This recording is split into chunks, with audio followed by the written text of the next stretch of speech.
Pirates సముద్రపు దొంగలు సినిమాల్లో నవలల్లో మాత్రమే కనిపించే పేర్లు ఇవి.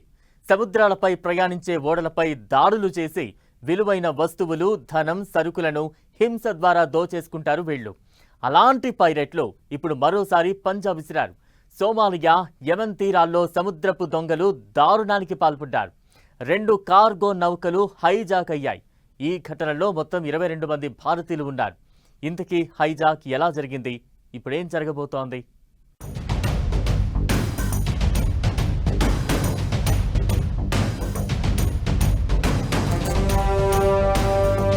మళ్లీ రెచ్చిపోయిన సముద్రపు దొంగలు, దారుణాలకు తెగించిన సోమాలియా పైరేట్లు. 4 రోజుల్లో 2 షిప్లు హైజాక్. సోమాలియా, యెమెన్ తీరాల్లో షిప్ హైజాక్. 2 ఘటనల్లో 22 మంది భారతీయులు మిస్సింగ్. హైజాక్ ఎలా జరిగింది? What next? ఎవరి సోమాలియా సముద్రపు దొంగలు?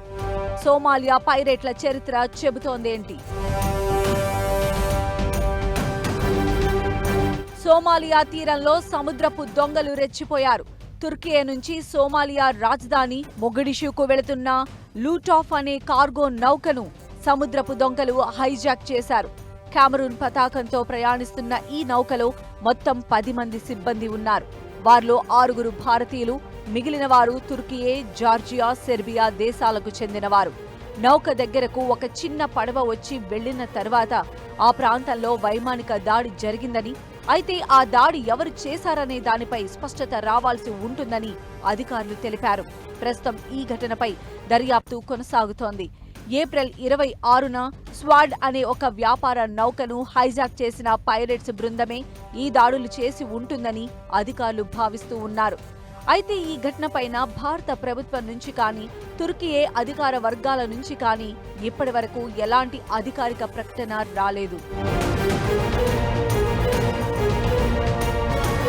సోమాలియా తీరంలో నౌక హైజాక్ కు గురైన విషయం బయటకు రాగానే ఆ ప్రాంతంలో తీవ్ర కలకలం రేగింది. తుర్కియేకు చెందిన 2 నౌకలు హైజాక్ అయిన నౌక దగ్గరికి వచ్చాయి.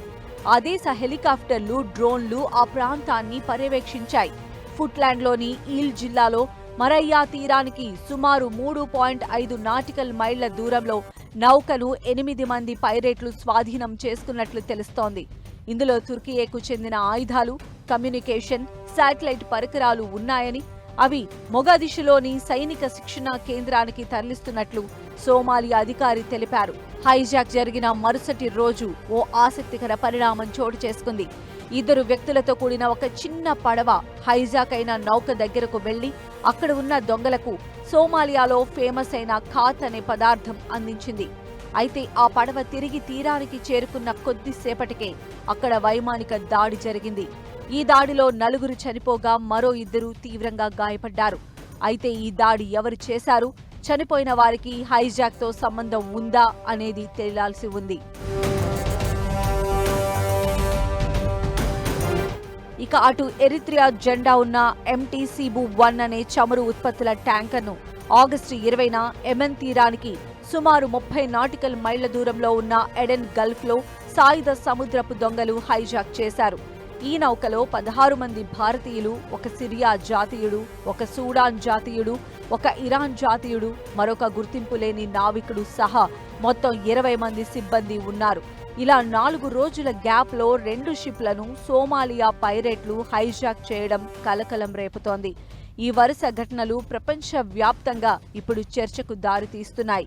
ఇక అటు హైజాక్ అయిన షిప్పుల పరిస్థితి, నావికులు, ప్రయాణికుల క్షేమ సమాచారంపై ఎప్పటికప్పుడు ఆరా తీస్తోంది.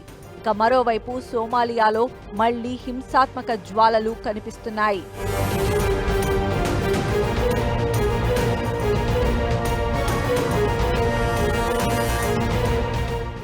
4 రోజుల్లో 2 షిప్లు హైజాక్ కావడంతో అసలు ఈ సముద్రపు దొంగలు ఎవరు అనే చర్చ మొదలైంది.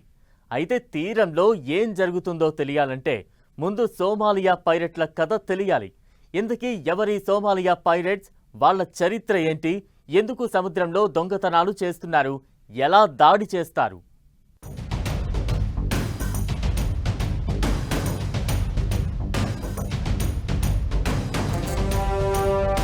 ఎయిల్ అనే పురాతన పట్టణం సోమాలియా సముద్ర దోపిడీ దొంగలకు కేంద్రంగా మారింది. ఒకవైపు నీలిరంగు హిందూ మహాసముద్రం, మరోవైపు నుగాల్ పర్వతాల్లో ఉన్న ఈ ప్రాంతం ఒకప్పుడు ఆర్థికంగా బాగానే ఉండేది. అయితే ఇప్పుడు పరిస్థితి పూర్తిగా మారిపోయింది. విదేశీ నౌకలు సముద్రంలో అక్రమంగా చేపలు పట్టడం, విషపూరితమైన వ్యర్థాలను సముద్రంలో పడేయడంతో అక్కడ చేపలు తగ్గిపోయాయి.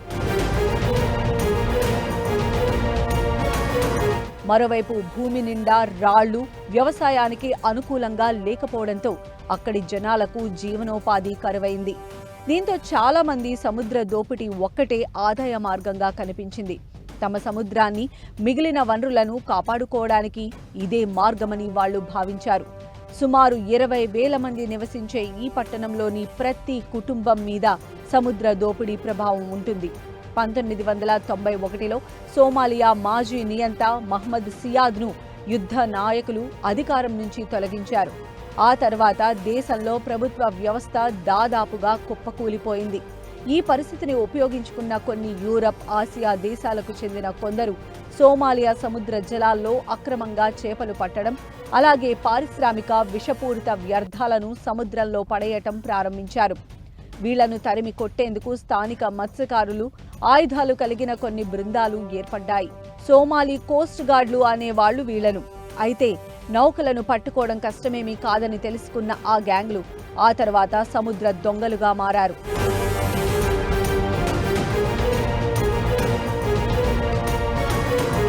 ఆ తర్వాత ఆయుధాలు, వేగవంతమైన పడవలు, ట్రాకింగ్ పరికరాలు కొనుగోలు చేసి కార్యకలాపాలను మరింత విస్తరించారు.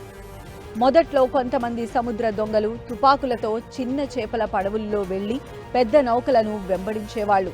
నౌక దగ్గరకు వెళ్లి తాళ్లు వేసి పైకి ఎక్కేందుకు ప్రయత్నించేవారు.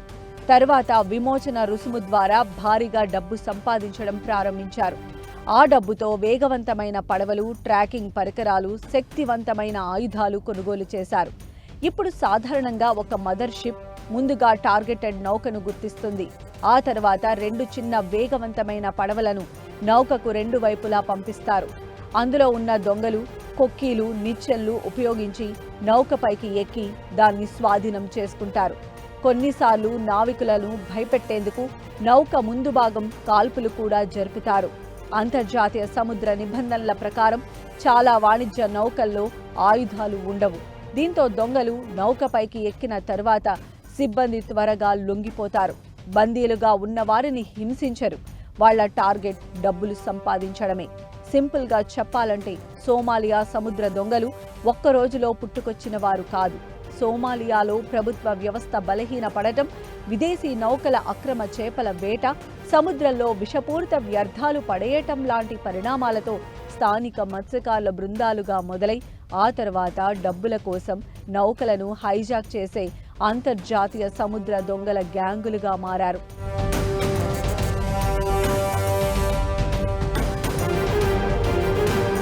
ఇప్పుడు వారి కార్యకలాపాలు మళ్లీ పెరుగుతూ ఉండడంతో హిందూ మహాసముద్రం, ఆఫ్రికా తూర్పు తీరం, ఎర్ర సముద్రం మీదుగా ప్రయాణించే వాణిజ్య నౌకలకు భద్రతా ముప్పు పెరుగుతోంది.